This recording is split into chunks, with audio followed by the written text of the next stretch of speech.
সেখানে আপনার ক্ষেত্রে এই দ্বিচারিতা কেন? আপনি আমাদের ভোট পাবেন, কিন্তু আমাদের দেখে আপনার এত গা জ্বালা কেন? এইটাই আমি বাংলায় যারা মুসলিম আছেন, যারা ভোট দিচ্ছেন ঢেলে, বুঝে না বুঝে ভোট দিচ্ছেন, আসলে এর পিছনে একটা কারণ জানে তো, সিদ্দিকুল্লাহ চৌধুরী আর ওই যে পীর সাহেব আরেকজন কাসেম সিদ্দিকী, এরা যতদিন এই দলে থাকবে ততদিন সংখ্যালঘুদের এই ভেড়া ছাগল ভাড়ার মানসিকতা মুখ্যমন্ত্রী হচ্ছে কে আরো বেড়ে যাবে। কারণ এরাই তো আমার পাশে আছে, তারা একটা কথা নেই তাদের মুখে। দুর্গাপুরে যা ঘটেছে, কোন সংখ্যালঘু যারা নেতা নেত্রী তারা সব ইমান বিক্রি করে দিয়েছে মমতা ব্যানার্জির কাছে। কারোর ইমান নেই, আমি পরিষ্কার করে হলফ করে বলছি, যার যা করার দরকার আমার বিরুদ্ধে করে নেবে, কিন্তু ইমান থাকলে একজন বুজুর্গ, দু তিনজন বুজুর্গ ব্যক্তিকে মারধর করেছে, উঠবস করেছে, আপনারা কিসের মুসলমান? দড়ি দিয়ে বেঁধেছে, তাহলে আপনারা কিসের মুসলমান? কি জন্য দাড়ি টুপি রেখেছেন? প্রতিবাদ করছেন না? মুসলমান আপনারা?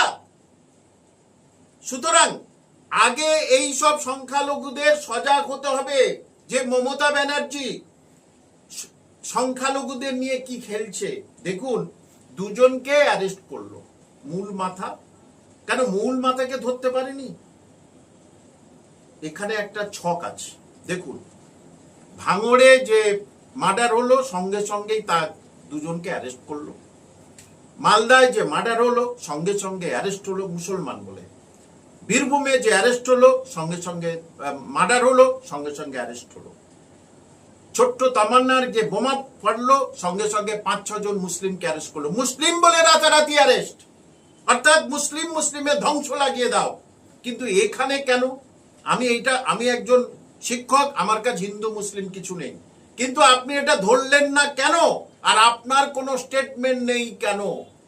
কোনো স্টেটমেন্ট নেই কেন? একজন মুখ্যমন্ত্রী, মুসলমানের মুখ্যমন্ত্রী, হিন্দুর মুখ্যমন্ত্রী, খ্রিস্টানের মুখ্যমন্ত্রী, তাহলে আপনি কেন সংখ্যালঘুদের এরকম হয়েছে? এবং বারবারই তো বলতেন উনি, ওই দেখো উত্তরপ্রদেশেই হচ্ছে, এখানে বিজেপি আসলে তোমাদের কি হবে সংখ্যালঘুরা।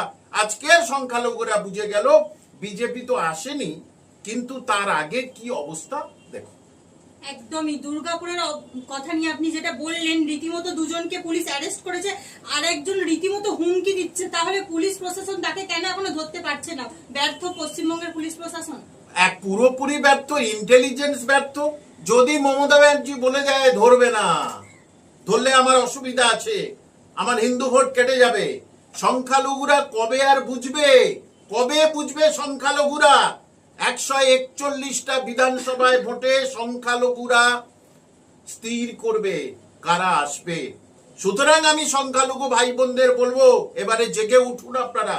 আপনাদের ভোট নিয়ে আপনাদের হচ্ছে কে অপমান করছে, আপনাদের মানে রক্তে, আপনাদের কমের একজন দাড়ি টুপি তার উপরে অকথ্য অত্যাচার করেছে, তার প্রতিবাদ কোনো সংখ্যালঘু মুসলমান করেনি। যারা টিএমসি করে তারা করতে ভয় পেয়েছে, কারণ গদি চলে যাবে। তাহলে আপনি মুখ্যমন্ত্রী, প্রশাসনিক প্রধান, ধর্মের উপরে আপনি? আমি তো মনে হয় না উনি ধর্মের উপরে না, উনি সংখ্যালঘু সংখ্যালঘু বলে চিৎকার করবে ভোটের আগে, ভোট পাওয়ার জন্য। ভোট শেষ, সংখ্যালঘুদের দায়িত্ব নিতেও শেষ, সংখ্যালঘুদের মানে প্রোটেকশন দিতেও, নিরাপত্তা দিতেও উনি ব্যর্থ। এটা প্রমাণ করলো দুর্গাপুরের ঘটনায়। একদমই। পুজোর অনুদান আমরা দেখলাম যে বাড়িয়েছে, শুধু পুজোর অনুদান নয়, বিদ্যুতেও 80% বিলের ছাড়। তাহলে কি সেই বিল পুজোর পরে সাধারণ গ্রাহকের কাছ থেকে নেবেন? নিশ্চয়ই আপনি এটা জেনে থাকবেন। বেশ কিছু চ্যানেল, ছোট বড় চ্যানেল, সবাই এসে আমাকে এই প্রশ্ন করেছে। যেদিন 1,10,000 করে দিল, তার পরের দিন বাজারে দাম বেড়ে গেছে। শুনে দেখবেন আপনি, বাজারে দাম, চালের দাম বেড়ে গেছে, ডালের দাম বেড়ে গেছে। অর্থাৎ টাকাটা তুলবে কার কাছ থেকে? টাকা তো এই জনগণের কাছ থেকে। এই টাকা তুলে ওখানে আনন্দ ফুর্তির জন্য টাকা দেবেন। 2012-র আগে আমরাও নিজেরা চাঁদা দিতাম পুজোতে, সেখানে আমরাও আনন্দ উৎসব করতাম। এটাই বাংলার সংস্কৃতি। আজকে এই টাকা না দিলে কে পুজো হবে না? নিশ্চয়ই পুজো হবে। সেই জন্যই যারা এটাকে যে আমরা নেবো না, বলেছে তাদেরকে আমি সালাম জানাই, স্যালুট জানাই যে পুজো নিজেরা করুন, ওরকম হাত পেতে পুজো নেবেন না। আমি আপনাদের কাছে অনুরোধ করছি, ঈদের ক্ষেত্রে আমি বলছি ঠিক, ঈদ মমতা ব্যানার্জির পয়সা আমাদের ঈদ দরকার নেই, কিন্তু এখানে যদি দিচ্ছেন তাহলে আমি ঈদের পরে যে মিলন উৎসব যেখানে হিন্দু মুসলিম সবাই আসে সেই অনুষ্ঠানের জন্য আমি বলছি আপনাকে এবার পয়সা দিতে হবে, না হলে সংখ্যালঘুদের বলবো আপনারা ভোট থেকে বিমুখ হন। কাকে ভোট দেবেন সেটা আপনাদের ব্যাপার, কিন্তু আপনারা এবার একজোট হওয়ার সময় এসছে। একজোট হওয়ার সময় এই মানে নয় যে আপনারা হিন্দু বিরোধী কোনো কাজ করবেন, হিন্দু বিরোধী কোনো কথা বলবেন।